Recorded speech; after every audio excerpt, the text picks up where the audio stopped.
Hello সবাইকে, আশা করি সবাই ভালো আছেন। আজকের এই ভিডিওতে আমরা ফ্রিল্যান্সিং নিয়ে যা কিছু জানার আছে পুরো পৃথিবীতে সব কিছু জানার চেষ্টা করব।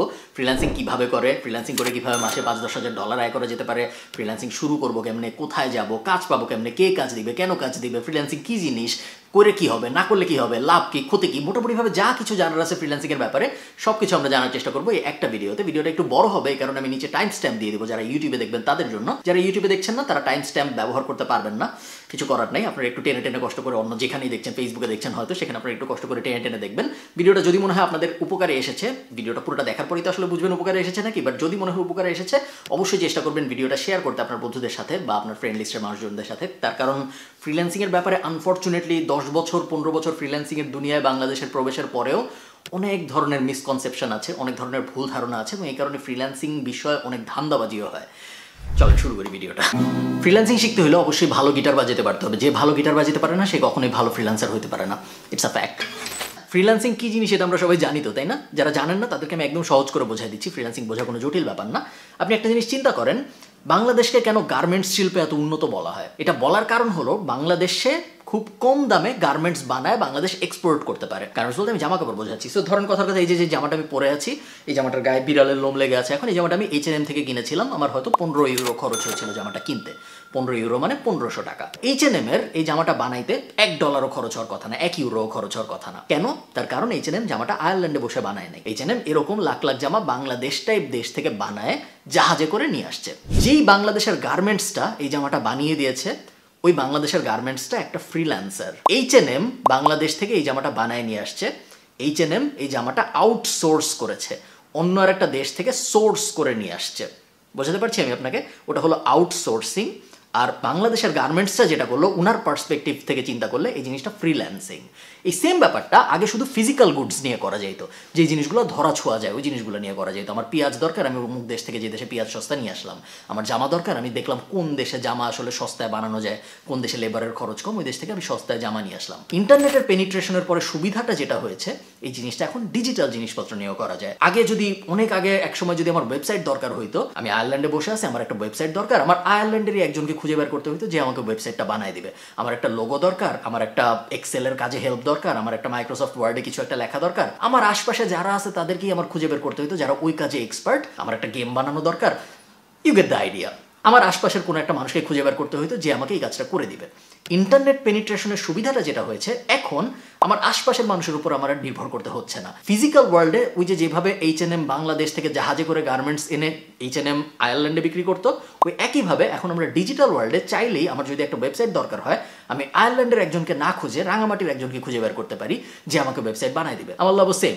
আমি যখন তৃতীয় বিশ্ব থেকে বা দ্বিতীয় বিশ্ব থেকে একজনকে দিয়ে আমার ওই সেম কাজটা করাবো, ওই কাজটা করাইতে আমার প্রথম বিশ্বে যেই ধরনের খরচ হইতো, তৃতীয় বিশ্বে তার থেকে 10 ভাগের 1 ভাগ 15 ভাগের 1 ভাগ খরচ হবে। আপনি নর্মালি চিন্তা করেন, আমার যদি আজকে একটা ওয়েবসাইট বানানোর দরকার হয়, আমি যদি আয়ারল্যান্ডের একটা এজেন্সিকে হায়ার করি ওয়েবসাইট বানানোর জন্য, আমার কাছ থেকে হয়তো 5000 ইউরো নেবে। কিন্তু এই সেম ওয়েবসাইট আমি যদি একটা ইন্ডিয়ান কোম্পানিকে হায়ার করি বা আমি যদি একটা বাংলাদেশি কোম্পানিকে হায়ার করি, তাহলে হয়তো আমি 1000 ইউরোতে ওটা করায় ফেলতে পারবো। এই ব্যাপারটা ওই যে বাংলাদেশের যে লোকটা আমাকে করে দিচ্ছে সেম ওয়েবসাইটটা, ওই বাংলাদেশি লোকটা ফ্রিল্যান্সার, আর আমি এই ক্ষেত্রে আউটসোর্স করতেছি ওয়েবসাইটটা। বোঝা গেছে ফ্রিল্যান্সিং কী জিনিস এবং আউটসোর্সিং কী জিনিস? চলুন আমরা কম্পিউটারে যাই, আমাদের আরও অনেক কিছু দেখতে হবে। ওর নাম মাকলু, তবে ওকে ওর ফলোয়াররা অনেক সময় ফ্রিল্যান্সার মাকলুও বলে এবং আরও অনেকে ওকে মাকলু স্যার বলেও সম্বোধন করে। ওর সামনের বইমেলায় একটা বই বের হবে, আমি অবশ্যই রেকমেন্ড করবো বইটা কিনবেন এবং রকমারি.com-এ 5 স্টার রেটিং দিবেন এই বইটাকে। ঠিক আছে মাকলু, সবাইকে বাই বলো, সবাই ফ্রিল্যান্সার হতে চায়। তো আপনার মনে হয়তো প্রশ্ন আসছে যে ভাই আমি সবই বুঝলাম, কিন্তু আমি ক্লায়েন্ট কিভাবে পাবো আসলে?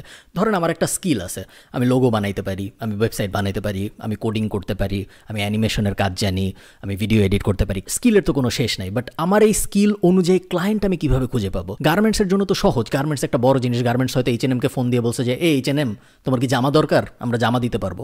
গার্মেন্টস হয়তো ফোন দিয়ে বলতে পারছে, বাট পুরো দুনিয়ায় একটা মানুষের কার কোন কাজ লাগবে, সেই কাজের স্কিল আমার আছে নাকি, এই সব কিছু আমি কিভাবে খুঁজে পাবো? এই জিনিসটা বোঝার জন্য আমাদের মার্কেট প্লেসের আইডিয়াটা বুঝতে হবে। মার্কেট প্লেস হলো এমন একটা জায়গা, আপনারা ফ্রিল্যান্সিং এর দুনিয়ায় মার্কেট প্লেস ওয়ার্ডটা অনেক বেশি খুঁজে পাবেন। মার্কেট প্লেস হলো এমন একটা জায়গা যেখানে ক্লায়েন্টরা বা পোটেনশিয়াল ক্লায়েন্টরা তাদের যে ধরনের কাজ লাগবে ওই ধরনের কাজের কথা বলে পোস্ট করে জব, এবং ওই জব পোস্টগুলো আপনি দেখতে পারবেন।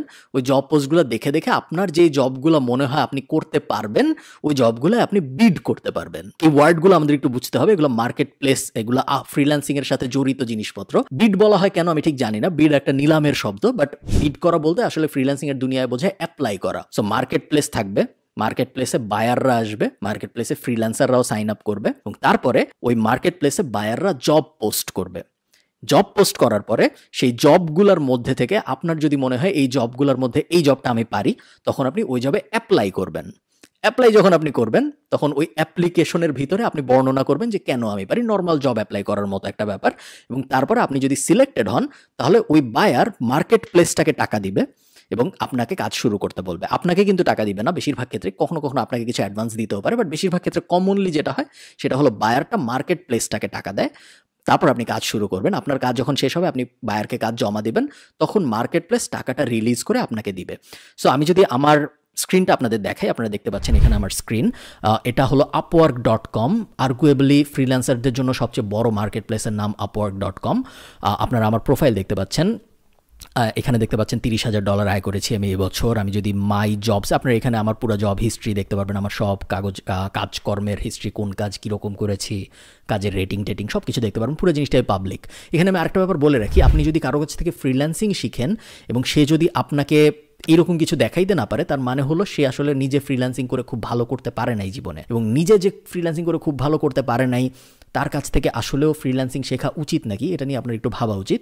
আমার মতে উচিত না। আমি যদি মাই জবসে যে আপনি দেখবেন এখানে আমি একটু আগে যখন লগ ইন করেছি তখন আমি খেয়াল করেছি, আগে দেখি নেই, আমার এখানে $19,000 মতো এখনও আছে যেটা আমি উঠাই নাই, এটা অনেকদিন ধরে এখানে আছে। তার কারণ যদিও এখন আর আমি ফ্রিল্যান্সিং করি না, কিন্তু আমার অনেকগুলো পুরানো ক্লায়েন্ট আছে যাদের আমি এখনও রেগুলারলি আপওয়ার্কেই বিল করি।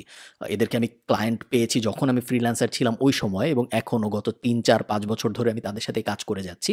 এবং যেহেতু তাদের সাথে আমার পরিচয় আপওয়ার্কে, আমি এখনও তাদেরকে প্রত্যেক সপ্তাহে প্রত্যেক মাসে আপওয়ার্কেই বিল পাঠাই, এবং তারপরে তারা আপওয়ার্কেই আমাকে টাকা দেয়।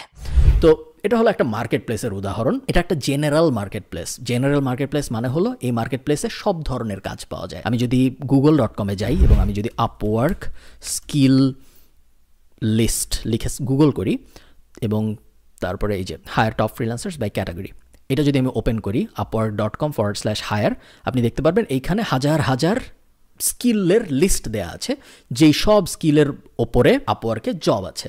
সো কথার কথা 2D অ্যানিমেশনের ওপর জব আছে, 3D অ্যানিমেশনের ওপর জব আছে।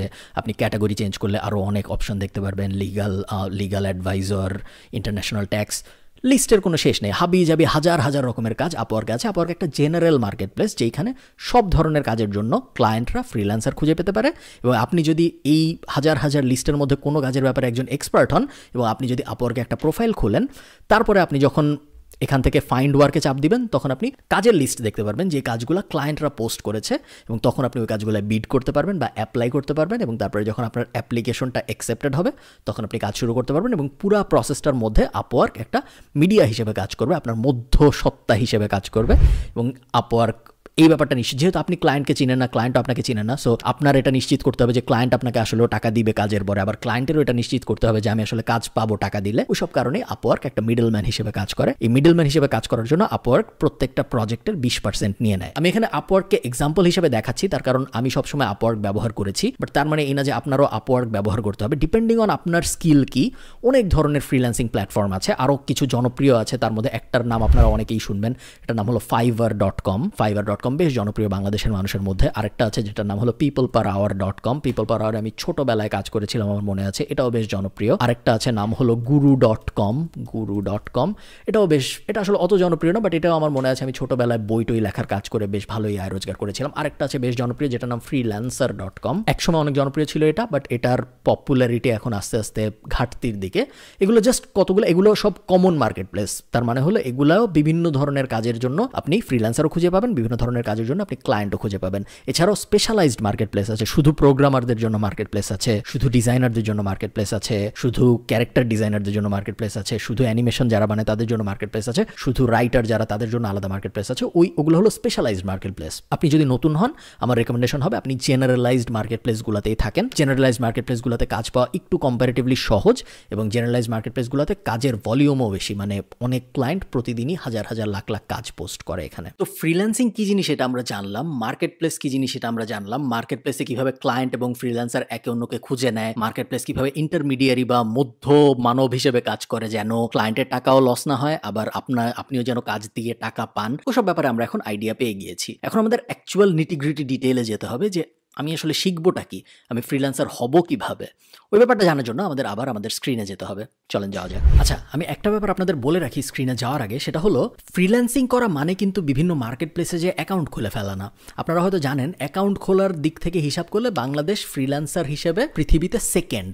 সো ফ্রিল্যান্সারের সংখ্যার দিক থেকে বাংলাদেশ পৃথিবীতে দ্বিতীয়। এটা বলে আপনি দেখবেন বিভিন্ন সরকারের উচ্চ মহল বা বিভিন্ন বড় বড় ফ্রিল্যান্সাররা অনেক সময় বাহবা পাওয়ার চেষ্টা করে যে দেখো বাংলাদেশ এখন ফ্রিল্যান্সারের পৃথিবীতে দ্বিতীয়, কিন্তু এরা আসলে ফ্রিল্যান্সারের সংখ্যার দিক থেকে দ্বিতীয়। এখন আপনি বাংলাদেশে মানুষ বেশি, যেহেতু বাংলাদেশে অনেক মানুষ, আমরা মোটামুটি যে কোনো জায়গায় সংখ্যার দিক থেকে অনেক উপরে থাকি। আপনি ইউটিউব চ্যানেলের দিক থেকে বাংলাদেশে অনেক ইউটিউব চ্যানেল, ফেসবুক অ্যাকাউন্টের দিক থেকে বাংলাদেশ হয়তো টপ 10-এ থাকবে, জিমেইল অ্যাকাউন্ট খোলার দিক থেকে বাংলাদেশ হয়তো টপ 5-এ থাকবে। এগুলো তো কোনো স্কিলের মধ্যে পড়ে না, যে দেশে মানুষ বেশি ওই দেশে অ্যাকাউন্ট বেশি হবেই।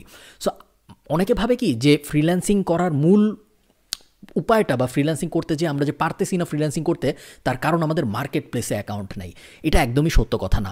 মার্কেট প্লেস আপনার তখনই কাজে আসবে যখন আপনার স্কিল আছে। যদি আপনার স্কিল না থাকে, আপনি হাজার হাজার লাখ লাখ মার্কেট প্লেসে যে অ্যাকাউন্ট খুলে রাখলে, এরকম upwork.com-এর মতো লাখ লাখ জায়গায় যে অ্যাকাউন্ট খুলে রাখলে আপনার কোনো লাভ নাই। তার কারণ ইভেনচুয়ালি ধরেন আপনি বললেন যে আমি কাজ করতে চাই, আমি যদি আপনাকে বলি যে তুমি বিডি জবসে যে একটা অ্যাকাউন্ট খুলো, তাহলে কি আপনি কখনো কাজ পাবেন? পাবেন না। আপনি কাজ তখনই পাবেন যখন আপনার স্কিল আছে। তারপরে যে আপনি যখন বিডি জবসে অ্যাকাউন্ট খুলবেন, তখন যখন আপনি জবে অ্যাপ্লাই করবেন, তখন আপনি ওই অ্যাপ্লিকেশনগুলোর রেসপন্স পাবেন। যদি আপনার স্কিল না থাকে এবং আপনি যদি প্রথম স্টেপটাই যদি হয় যে আমি বিডি জবসে যে অ্যাকাউন্ট খুলবো, এবং জন্মের পরেই যদি আমরা বাচ্চাকে বিডি জবসে অ্যাকাউন্ট খোলাই দেই, তার bachelor degree, masters degree, school, college সব কিছু বাদ দিয়ে, ওই বাচ্চা তো কখনো চাকরি পাবে না, তাই না? একইভাবে আপনি যখন ফ্রিল্যান্সিং হিসেবে আপনার ক্যারিয়ার শুরু করতেছেন, প্রথম স্টেপ upwork.com বা fiverr.com এইসব জায়গায় যে অ্যাকাউন্ট খোলা না। প্রথম স্টেপ হলো অ্যাকচুয়াল স্কিল অ্যাকোয়ার করা, অ্যাকচুয়াল স্কিল অর্জন করা। স্কিল যখন আপনি অর্জন করবেন, তারপরে আপনি খুব সহজেই যা বিভিন্ন মার্কেট প্লেসে অ্যাকাউন্ট খুলতে পারবেন। অনেক যদি স্কিল্ড হয়ে যান, তখন হয়তো আপনার মার্কেট প্লেস লাগবেই না। আপনি ওগুলো নিয়ে আমরা আরেকটা ভিডিওতে আরও ডিটেলে কথাবার্তা বলবো। বাট অনেক স্কিল হয়ে গেলে, যেমন আমার কিন্তু মার্কেট প্লেস এখন আর লাগে না, ক্লায়েন্টরাই আমার কাছে আসে, আমার যেতে হয় না ক্লায়েন্টদের কাছে।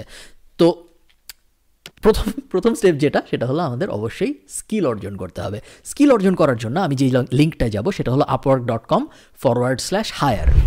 এখানে গেলে আপনারা দেখতে পারবেন যে টাইপস অফ ওয়ার্ক আছে, any type of work, development and IT, design and creative, finance and accounting, admin and customer support, engineering and architecture, legal, sales and marketing, আর রাইটিং অ্যান্ড ট্রান্সলেশন। এই কয়টা ব্রড ক্যাটাগরির ভিতরে অনেকগুলো sub category আছে আপনারা দেখতে পাচ্ছেন। যেমন ধরেন আমি যদি ডেভেলপমেন্ট আর আইটি সিলেক্ট করি, এটার ভিতরে প্রায় 200-300 জব আছে আপওয়ার্কের ভিতরে। ওয়েব স্ক্র্যাপার থেকে শুরু করে, টবলো কনসালটেন্ট থেকে শুরু করে, টুইলো এপিআই ডেভেলপার থেকে শুরু করে, হাবি জাবি কাজের কোনো অভাব নাই। এটা আমি আপনাদের এই জন্য দেখাচ্ছি, তার কারণ অনেকে আছে যারা জানে তারা কি শিখতে চায়। অনেকে আছে যে আমার লিখতে ভালো লাগে, আমি রাইটার হতে চাই, আমি রাইটার হয়ে ফ্রিল্যান্সিং করব। অনেকে ভাবে যে আমার ফটো এডিট করতে ভালো লাগে, আমি ফটো এডিটর হিসেবে ফ্রিল্যান্সিং করব। অনেকে ভাবে যে আমি ইলাস্ট্রেশন নিয়ে কাজকর্ম করব। যে দেখেন আমার এখানে একটা ইলাস্ট্রেশন করা আছে, বার্টোজ, আমরা একটা বাগ বানানোর চেষ্টা করছিলাম। অনেকে ভাবে যে আমরা ইলাস্ট্রেশন নিয়ে কাজ করব, ইলাস্ট্রেশন করে আমরা ফ্রিল্যান্সার হব ইলাস্ট্রেটর হিসেবে। আপনি যদি অলরেডি জানেন আপনি কি নিয়ে ফ্রিল্যান্সিং করতে চান, তাহলে এই স্টেপটা আপনার জন্য না। এই স্টেপটা তাদের জন্য যারা জানে না তারা কি নিয়ে ফ্রিল্যান্সিং করবে। সো আমি ধরে নিচ্ছি আপনি জানেন না আপনি কি নিয়ে ফ্রিল্যান্সিং করবেন, আপনি ভাবতেছেন যে কি নিয়ে ফ্রিল্যান্সিং করা যায়। আমি এই লিঙ্কটায় আসবো। এই লিঙ্কটা আসার পরে আমি এখান থেকে একটা ব্রড ক্যাটাগরি সিলেক্ট করব। এই 7টা যে ক্যাটাগরি আছে, ডেভেলপমেন্ট, ডিজাইন ইত্যাদি ইত্যাদি, এগুলোর মধ্যে থেকে আমি একটা ব্রড ক্যাটাগরি সিলেক্ট করবো, যেই ক্যাটাগরিতে আমার একটু আগ্রহ আছে। সো কথার কথা ধরেন আমি admin and customer support select করলাম। আমি ধরে নিলাম অ্যাডমিন অ্যান্ড কাস্টমার সাপোর্টে আমার আগ্রহ আছে। নেক্সট কাজ, অ্যাডমিন অ্যান্ড কাস্টমার সাপোর্টের ভিতরে আমি 38টা সাব সেগমেন্ট দেখতে পাচ্ছি। এখন আমার চিন্তা করতে হবে এগুলোর কোনটার ভিতরে আমার আগ্রহ আছে। ধরেন আমি ঠিক করলাম আমার ট্রান্সক্রিপশনের উপরে আগ্রহ আছে, বা আমি আরো সহজ কিছু ধরি, এক্সেল এক্সপার্ট। এটা আমি সিলেক্ট করলাম। এক্সেল এক্সপার্ট আমি যখন সিলেক্ট করবো আমি ফ্রিল্যান্সারদের দেখতে পারবো যেই ফ্রিল্যান্সাররা এক্সেল এক্সপার্ট হিসেবে খুব ভালো করতেছে এখন আপওয়ার্কের ভিতরে। এখন আমি যেটা করব আমি সি মোরে ক্লিক করবো। আমি অনেকগুলো জব যে ফিল আপ করেছে অলরেডি এরকম একজনের প্রোফাইল খুঁজতে চাই। সো এই যে সাবুকে উনি 111টা জব ফিল আপ করেছে আমি দেখতে পাচ্ছি, মানে উনি 111টা প্রজেক্টে কাজ করেছে এই পর্যন্ত। সো আমি যদি সি মোরে ক্লিক করি, সি মোরে ক্লিক করলে উনার প্রোফাইলটা ওপেন হবে। একটু আগে আমি ভিডিও শুরুতে যেরকম আমার প্রোফাইল ওপেন করে দেখাচ্ছিলাম সেরকম আমরা সাবু কুমারের প্রোফাইলটা ওপেন করলাম। এখন উনি $10,000 আয় করেছে এখন পর্যন্ত, এবং কত ডলার আয় করেছে এটা আমাদের দেখতে হবে। তার কারণ আমরা জানতে চাই যে স্কিলটা আমরা সিলেক্ট করতেছি ওই স্কিলে অলরেডি সাকসেসফুল ফ্রিল্যান্সার আছে নাকি। যদি আমরা দেখি যে স্কিলটা আমরা সিলেক্ট করছি ওই স্কিলের ভিতরে মাত্র 5টা ফ্রিল্যান্সার আছে, তাদের কেউই $500 বেশি আয় করেনি, তাহলে ওই স্কিলটা সিলেক্ট করা উচিত হবে না, কারণ ওই স্কিলের ভিতরে হয়তো এনাফ কাজই নেই। এক্ষেত্রে আমরা দেখতে পাচ্ছি $10,000 আয় করেছে উনি। এবং আমরা যদি একটু নিচে নামি আমরা জবগুলো দেখতে পারবো। জবগুলো আমরা খুব ভালো মতো পড়বো, কারণ জবগুলো পড়লে আমরা বুঝতে পারবো ওই ধরনের জব আমি করতে চাই নাকি। সো প্রথম জবটা যেটা উনি ফিল আপ করেছে, উনি অগাস্টের 5 তারিখে এই জবটা করেছে। অগাস্টের 5 থেকে নভেম্বরের 25 তারিখ পর্যন্ত উনি এই কাজটা করেছে। আমি যদি জবটার উপরে ক্লিক করি এবং তারপরে একটা প্রাইভেট জবের ডিটেলস দেখা যায় না। সো আমি যদি ওটাই ক্লিক না করে আরেকটা জবে ক্লিক করি যেটা ওপেন, ধরেন কথার কথা আমি সেকেন্ড পেজে যাই, ওনার অনেক জব আমরা দেখতে পাচ্ছি। ক্লিক করলাম, জব ডেসক্রিপশন দেখতে পাচ্ছি আমরা। জব ডেসক্রিপশন কি? We are looking for manual data entry professional who can work for us in short term assignment. We have to start work immediately. If you have dedicated work nature please apply. So একটা client এই জিনিসটা লিখে post করেছিল, তাদের একটা data এন্ট্রির মানুষ দরকার। এরপরে এই সাবুজে উনি অ্যাপ্লাই করেছে এবং উনি অ্যাপ্লাই করার পরে উনি এই কাজটা পেয়েছে। কাজটা পাওয়ার পরে উনি কত টাকা পেয়েছে? $60 পেয়েছে সম্ভবত এই জবটা থেকে। এটাই ক্লিক করেছিলাম না? সো এগুলো এইভাবে যখন আপনি প্রত্যেকটার জবের ডেসক্রিপশন পড়বেন, আবারও আমরা ব্যাকে চলে যাব। ব্যাকে চলে যেয়ে আমরা আরেকটা ক্যাটাগরি সিলেক্ট করব। আরেকটা ক্যাটাগরি সিলেক্ট করে আবার ওখান থেকে ফ্রিল্যান্সার সিলেক্ট করব। ফ্রিল্যান্সার সিলেক্ট করে ওই ফ্রিল্যান্সার কি কি জব করেছে ওই জবগুলোর ডেসক্রিপশন পড়বো। এই পুরো প্রসেসটা আমরা যখন বারবার রিপিট করতে থাকবো তখন আমরা খুব সহজে না, আপনার হয়তো 7 থেকে 10 দিন লেগে যাবে, বাট ইভেনচুয়ালি আমরা বুঝে যাব যে আমরা কোন ক্যাটাগরিতে কোন স্কিলের আন্ডারে কাজ করতে চাই, কোন স্কিলটা আমরা আসলে শিখতে চাই। ওটা যখন আমরা সিলেক্ট করে ফেলতে পারবো যে কোন স্কিল আমরা শিখতে চাই, তারপরেই আমরা অ্যাকচুয়ালি নেক্সট স্টেপে মুভ করতে পারবো, যেটা হলো সেই স্কিলটা অ্যাকচুয়ালি শেখা। আমাদের কিন্তু এখনো আপওয়ার্ক বা এরকম কোনো মার্কেট প্লেসে অ্যাকাউন্ট খোলার কোনো দরকার নেই। আমরা এখনো স্কিলই শিখি নাই, আমরা এখনো স্কিল শেখার ফেজে আছি। আমরা মার্কেট প্লেসের ভিতরে গিয়েছি, আমরা মার্কেট প্লেসে রিসার্চ করছি, তার কারণ আমরা জিনিসটা টপ ডাউন স্টাইলে করতে চাই। আমরা আগে দেখতে চাই কি কি জবের ডিমান্ড আছে, তারপর ওখান থেকে ব্যাক ট্র্যাকে এসে ওই জিনিসগুলো শিখতে চাই। উল্টা না, অনেকে আছে আমরা আগে শিখি তারপর যাই দেখি আপওয়ার্কে ওই রিলেটেড কোনো কাজই নেই, তখন তো আমাদের পুরো শেখাটাই ওয়ার্থলেস হয়ে গেল, তাই না? তো আমরা উল্টাভাবে করবো, আমরা আগে আপওয়ার্কে যাব, বা আপওয়ার্কে যেতে হবে তা না, আপনি সেম কাজ ফাইবারে যেও করতে পারেন, যে কোনো মার্কেট প্লেসে যে আপনি করতে পারেন। দেখেন এই যে উপরে গ্রাফিক ডিজাইন, ডিজিটাল মার্কেটিং, বিভিন্ন ক্যাটাগরি আছে, ক্যাটাগরির ভিতরে সাব ক্যাটাগরি আছে। ওই সাব ক্যাটাগরির কোনো একটা যদি আপনি সিলেক্ট করেন তাহলে ওই সাব ক্যাটাগরির ভিতরে বিভিন্ন গিগ দেখতে পারবেন আপনি। এটা 22টা বিক্রি হয়েছে, এটা 205টা বিক্রি হয়েছে, এটার 71টা বিক্রি হয়েছে। সো আমরা বুঝতে পারি মোটামুটিভাবে কভার লেটারের একটা ডিমান্ড আছে মার্কেটে। এই ব্যাপারটা বোঝা জরুরি যে কোন জিনিসের ডিমান্ড আছে মার্কেটে। না বুঝে আমরা হঠাৎ করে যদি একটা জিনিস শেখা শুরু করি, ওইটা আমার বড় ভাই শিখছে দেখে বা ওই বিষয়ে কোচিং আছে দেখে, এবং তারপরে যখন আমরা সব শেখা শেষ করে আপওয়ার্ক বা এরকম মার্কেট প্লেসে কাজ করতে যাব, তখন যখন আমরা দেখবো কাজ নাই, তখন কিন্তু আমাদের পুরো ব্যাপারটা হতাশার জীবন হয়ে যাবে। ওটা করা যাবে না। অ্যাকচুয়াল স্কিল কি শিখবো এটা আমরা এখন ডিসাইড করে ফেললাম। নেক্সট স্টেপ হলো ওই স্কিলটা অ্যাকচুয়ালি শেখা। এটা সবচেয়ে গুরুত্বপূর্ণ স্টেজ। এই স্টেজ যদি ঠিক মতো না হয় তাহলে অন্য কোনো কিছুর কোনো মানে নেই। অনেক মানুষ আছে যাদের সব কটা ফ্রিল্যান্সিং মার্কেট প্লেসে অ্যাকাউন্ট আছে, বাট তাদের অ্যাকচুয়াল স্কিলটাই নেই, এই কারণে তাদের কোনো আয় রোজগার নেই। অনেকে আছে অল্প একটু কাজ পারে, হাজার হাজার মার্কেট প্লেসে অ্যাকাউন্ট, কিন্তু তাদের মাসে ইনকাম দেখা যায় $50 ক্রস করে না। $50 বা $100 আয় করার জন্য ফ্রিল্যান্সিং করার কোনো দরকার নেই। $100 মানে মাত্র 8,000 টাকা। 8,000 টাকা আয়ের জন্য ফ্রিল্যান্সিং করে কোনো লাভ নেই। 8,000 টাকা আয়ের জন্য অন্য আরো অনেক ভালো ভালো উপায় আছে। যে কোনো ধরনের ব্যবসা, ফেসবুক কমার্সও শুরু করলে আপনি ফ্রিল্যান্সিং এর থেকে অনেক সহজে 8,000 টাকার ইকুইভ্যালেন্ট থেকে অনেক বেশি আয় করে ফেলতে পারবেন। যাও, আমি র্যান্ট শেষ করি। কোনো কিছু শেখার জন্য ফার্স্টেই আপনার যে কাজটা করতে হবে সেটা হলো আপনার নেইবারহুড এফেক্ট ফলো করতে হবে। নেইবারহুড এফেক্ট কি জিনিস? নেইবারহুড এফেক্টের মানে হলো আমরা যেখান থেকে ইনফরমেশন কনজিউম করি ওই জায়গায় আমরা যা শিখতে চাই তা আমরা অটোমেটিক্যালি প্লেস করে দিব, যেন নেক্সট টাইম আমরা যখন ওই জায়গায় যাবো কনজিউম করতে কোনো কিছু, তখন আমরা যেন এই জিনিসটা ন্যাচারালি ওখানে পাই। আমি একটা এক্সাম্পল দিয়ে বলি, তাহলে আমাদের বুঝতে খুব সুবিধা হবে। যেমন ধরেন আমি ঠিক করলাম আমি এক্সেলের কাজ শিখবো। এখন আমি যেটা করব, আমি ইউটিউবে যাব, কিছু আজাইরা চ্যানেল আনসাবস্ক্রাইব করব এবং এক্সেল রিলেটেড কিছু চ্যানেলে সাবস্ক্রাইব করব। এতে করে যেটা হবে, কালকে যখন আমি ইউটিউবে এমনিই মজা করতে যাব, এমনিই নর্মাল ভিডিও দেখতে যাব, তখন আমি কিছু এক্সেলের ভিডিও দেখতে পারবো আমার ইউটিউবের হোম পেজে। সো ন্যাচারালি যখন ওই জিনিসটা আমার চোখের সামনে আসতে থাকবে, তখন আস্তে আস্তে আমি ওই বিষয়ে ক্লিক করা শুরু করবো এবং জানা শুরু করবো। এটা কি বলে? Neighbourhood effect. এবং এই জিনিসটা আপনার শুধু ইউটিউবে করতে হবে তা না, আপনি ফেসবুকে যান, আজাইরা কিছু গ্রুপ থেকে লিভ নেন এবং তারপরে এক্সেল বিষয়ে কিছু গ্রুপে জয়েন করেন। এতে করে যেটা হবে, কালকে যখন আপনি ফেসবুকে লগ ইন করবেন, আপনি হয়তো লগ ইন করছেন আপনার বন্ধুর ছবিতে কমেন্ট করতে, কিন্তু ওই বন্ধুর ছবিতে কমেন্ট করার সময় উপরে বা নিচে আপনি দেখবেন যে কয়েকটা গ্রুপের পোস্ট, যে গ্রুপে টাইপের পোস্টগুলো ইম্পর্টেন্ট। সেম জিনিস আমরা রেডিটে করতে পারি, টুইটারে করতে পারি। আপনি যদি পডকাস্ট শোনেন তাহলে কিছু পডকাস্টে সাবস্ক্রাইব করেন, যে পডকাস্টগুলো আপনার স্কিলের উপরে। আপনি যদি বই পড়েন তাহলে 10টা নর্মাল বই পড়লে 11 নম্বর বইটা হইতে পারে আপনার স্কিলের উপরে। এইভাবে আমরা আমাদের নেইবারহুডে, আমাদের আশপাশে আমরা যে স্কিল শিখতে চাই ওই স্কিলটা যেন ন্যাচারালি চলে আসে, এই ব্যাপারটা নিশ্চিত করব। এটা ফার্স্ট উপায়। সেকেন্ড উপায় কি? সেকেন্ড উপায় হলো আমাদের একটা অনলাইনে বা অফলাইনে কোর্স করতে হবে। খুব বেশি সাবধান থাকতে হবে, কারণ বেশিরভাগই ভুয়া কোর্স। বেশিরভাগ মানুষ কোর্স এজন্যই করায় কারণ তাদের আয়ের একমাত্র উপায় কোর্স ছাড়া তাদের অন্য কোনো আয়ের উপায় নেই। কেউ হয়তো অনেক আগে ফ্রিল্যান্সিং করে কখনো $50 আয় করছে, ওই $50 বেচে খেয়ে সে কোর্স করাই যাচ্ছে। এরকম অনেক মানুষ আছে। অনেক মানুষ আছে যারা কখনো আয় করে নেই কিন্তু তারা কোর্স করায়।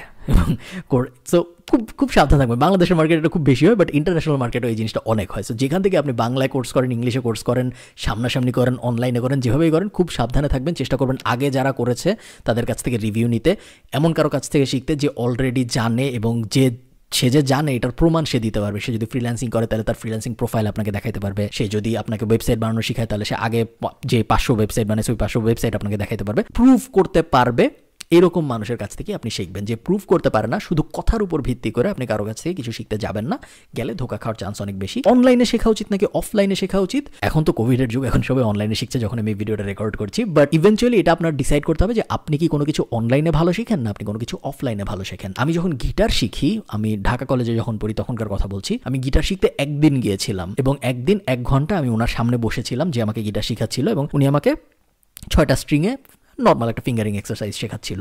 ওই একদিন যে আমি আর কখনো গিটার শিখতে যাইনি জীবনে, কিন্তু আমি কিন্তু গিটার ভালোই বাজাতে পারি, কারণ পুরো জিনিসটা আমি অনলাইনে শিখেছি। যদি আমি অনলাইনে না শিখে লাইভ গিটার শেখার চেষ্টা করতাম তাহলে আমার কখনো গিটার শেখা হইতো না, কারণ ওই সামনে যে 1 ঘন্টা বসে থেকে বোরিং একটা কাজ করতে হয় ওই জিনিস আমি কখনো করতে পারতাম না। অন দ্য আদার হ্যান্ড এমন মানুষ অনেক আছে যারা অফলাইনে গিটার শিখেছে এবং তুখোর গিটার বাজায়, খুব ভালো গিটার বাজাতে পারে, তাই না? অনলাইনে শিখেছে এরকম মানুষই হয়তো কম, অফলাইনে শিখেছে এরকম মানুষের সংখ্যা হয়তো বেশি। তো আপনার ডিসাইড করতে হবে যে আপনি কোনো জিনিস অনলাইনে ভালো শেখেন না অফলাইনে ভালো শেখেন। এটা আপনার জন্য কেউ বলে দিতে পারবে না। পুরো ব্যাপারটি আপনার নিজের প্রশ্ন করে ডিসাইড করতে হবে যে আমি আসলে কোন জিনিস অনলাইনে ভালো শিখি, আমি কি আসলে কোনো কিছু অনলাইনে ভালো শিখতে পারবো না অফলাইনে ভালো শিখতে পারবো। থার্ড যে উপায়, আমি যদি কোর্স করতেও না চাই সেক্ষেত্রে লাস্ট আমাদের ফাইনাল যে উপায় সেটা হলো আমি গুগল এবং ইউটিউব আমাদের বন্ধু বানিয়ে ওইসব জায়গায় ফ্রি রিসার্চ করা শুরু করবো। মোটামুটি দুনিয়ায় যা কিছু আছে, যত স্কিল আছে, যত কঠিন স্কিলই হোক, যদি রকেট বানানোর স্কিলও হয় তাও আপনি গুগলে ফ্রি পাবেন বা ইউটিউবে ফ্রি পাবেন। আপনার খালি কষ্ট করে রিসার্চ করতে হবে। বই পড়ে প্লাস গুগল প্লাস ইউটিউব, এই 3টার ব্যবহার করে আপনি মোটামুটিভাবে পৃথিবীতে যা শেখা সম্ভব সব কিছু শিখে ফেলতে পারেন। আপনি চিন্তা করেন, ইলন মাস্ক রকেট ইঞ্জিনিয়ার ছিল না, ও জাস্ট বই পড়ে এবং অন্যান্য ইঞ্জিনিয়ারদের ভিডিও দেখে এবং অন্যান্য ইঞ্জিনিয়ারদের কোয়েশ্চেন করে রকেট বানায় ফেলছে এবং সেই রকেট আকাশে পাঠায়ও দিছে স্পেস এক্স এর মাধ্যমে। Anything is possible free resource use করে। আপনার কোর্স করতেই হবে এমন জরুরি না, বাট কোর্স করলে যেটা হয় অনেক সময় স্টেপগুলো একটু সহজ হয়ে যায়। আবার এমন হতে পারে আপনি এমন কিছু একটা শেখার চেষ্টা করতেছেন যেই জিনিসের আসলে কোর্স নাই, তখন তো আপনার আসলে কোনো অপশনস থাকবে না। আপনার একমাত্র অপশনস তখন হবে ফ্রি রিসোর্সেস ব্যবহার করা। যেই বেস্ট আইডিয়া আসলে সবকটা মেথডই অল্প অল্প করে ব্যবহার করা, একটা কোর্স করা, ফ্রি রিসোর্সগুলো ব্যবহার করা, নেইবারহুড এফেক্ট তো দিতেই হবে, আমাদের নেইবারহুড এফেক্ট ছাড়া কখনোই হবে না। এবং এই 3টার বাইরে আপনার আগে ওই ইন্ডাস্ট্রিতে, যেই স্কিল ইন্ডাস্ট্রিতে আপনি কাজ করতে চাচ্ছেন, যেই স্কিল আপনি আগের স্টেজে সিলেক্ট করেছিলেন, ওই স্কিলের এমন কোনো মানুষের সন্ধান যদি আপনি পান, আপনি যেহেতু নেইবারহুডে আছেন এখন, তার মানে আপনি ওই সেম ফেসবুক গ্রুপগুলো আছেন, সেম ইউটিউব চ্যানেলগুলো আছেন, সেম রেডিট অ্যাকাউন্টগুলো আছেন, ওই মানুষগুলোকে জিজ্ঞেস করেন তারা কিভাবে শিখছে। জিজ্ঞেসও করতে হবে না, অনেক মানুষ ফ্রিতেই পোস্ট করে এইসব ব্যাপারে। আপনি যদি গুগল করেন how I became a graphic designer বা how I became an Excel specialist, এই ধরনের জিনিসপত্র যদি আপনি গুগল করেন, অনেক মানুষ তাদের অভিজ্ঞতা লিখে রেখেছে অনলাইনে আপনার পড়ার জন্য। ওগুলো যদি আপনি পড়েন, তারা কীভাবে শিখছে আপনি জানতে পারবেন, এবং তারা যেভাবে শিখছে আপনিও সেভাবে শিখতে পারবেন। তারা পারছে, আপনার না পারার কোনো কারণ নেই। লাস্ট যে ব্যাপারটা বলে আমি ভিডিওটা শেষ করবো সেটা হলো ফ্রিল্যান্সিং কিন্তু এক ধরনের চাকরি। অনেকে বলে যে আমি চাকরি করবো না, আমি ফ্রিল্যান্সার হব। চাকরি করা এবং ফ্রিল্যান্সার হওয়ার মধ্যে তেমন কোনো ডিফারেন্স নেই। একটা বড় ডিফারেন্স আছে, সেটা হলো চাকরি যখন আপনি করেন তখন আপনি একটা নির্দিষ্ট সময়ে চাকরি করেন, 9টা থেকে 5টা, 8টা থেকে 6টা, যেটাই আপনার সময় হোক, একটা নির্দিষ্ট সময়ে আপনি চাকরি করেন এবং আপনি একজনের চাকরি করেন, একটা কোম্পানির চাকরি করেন। আপনি যখন ফ্রিল্যান্সার তখন আপনার নির্দিষ্ট কোনো সময় নেই, অ্যাজ লং অ্যাজ আপনি কাজ ডেলিভারি দিতে পারছেন। আপনার কোন সময় আপনি ডেলিভারি দিচ্ছেন এটা খুব একটা জরুরি না, এবং আপনি একজনের কাজ করেন না, আপনি একই সাথে অনেক মানুষের কাজ করেন। আবার আমরা ভিডিওর শুরুর গার্মেন্টসের এক্সাম্পলটা ফেরত যাই। ওই যে গার্মেন্টস আমাদের, ধরেন কোথায় গার্মেন্টস থাকে, টঙ্গিতে বা যেখানে গার্মেন্টস থাকে, সেই গার্মেন্টসগুলো কিন্তু শুধু একটা কোম্পানির জন্য জামা বানায় না, সেই গার্মেন্টসরা অনেকগুলো কোম্পানির জন্য জামা বানায়, কারণ ওটা একটা ফ্রিল্যান্স গার্মেন্টস। একইভাবে আপনি যখন ফ্রিল্যান্সার, আপনি একসাথে অনেকগুলো ক্লায়েন্টের কাজ করবেন, এটা একটা ডিফারেন্স, বাট দিন শেষে ওটা কিন্তু এক ধরনের চাকরি।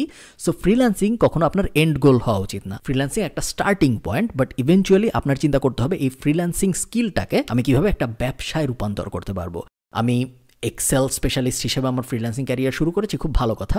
এখন আমি এক্সেল কনসালটেন্সি বিষয়ক একটা ব্যবসা কীভাবে দাঁড় করাবো, এবং তারপরে ফ্রিল্যান্সিংয়ের মাধ্যমে আমি যেই ক্লায়েন্টগুলো পেয়েছি ওই ক্লায়েন্টগুলোকে কীভাবে আমি মার্কেট প্লেস থেকে বাইর করে নিয়ে এসে আমার এজেন্সির, আমার যে এক্সেল কনসালটেন্সি বিষয়ক আমার যে কোম্পানিটা আমি দাঁড় করালাম ওইটার ক্লায়েন্ট বানাতে পারবো। ফ্রিল্যান্সিং যদি আপনি করতে থাকেন, অনেকগুলো সমস্যা আপনার সারা জীবন ফেস করতে থাকতে হবে। সেটা হলো আপনি যখনই একটা জবে বিড করবেন বা অ্যাপ্লাই করবেন, আপনার সাথে আরও লাখ লাখ মানুষ অ্যাপ্লাই করবে। আপনি যখন বিডি জবসে বা আপনি যখন ইস্টার্ন ব্যাংক লিমিটেডে বা ব্র্যাক ব্যাংকে অ্যাপ্লাই করেন, আপনার সাথে শুধু বাংলাদেশি মানুষ অ্যাপ্লাই করে। বাট আপনি যখন একটা ফ্রিল্যান্সিংয়ে কোনো একটা জবে বিড করবেন বা অ্যাপ্লাই করবেন, আপনার সাথে পুরো পৃথিবীর ওই স্কিলড মানুষজন অ্যাপ্লাই করবে। সো কম্পিটিশন অনেক বড়। ওই কম্পিটিশনের মধ্যেই যদি আপনি বছরের পর বছর ফ্রিল্যান্সার হিসেবে থেকে যান, তাহলে আস্তে আস্তে আপনার ডিক্লাইন করা শুরু হবে এবং নতুন নতুন যারা আছে তারা রাইজ করা শুরু করবে।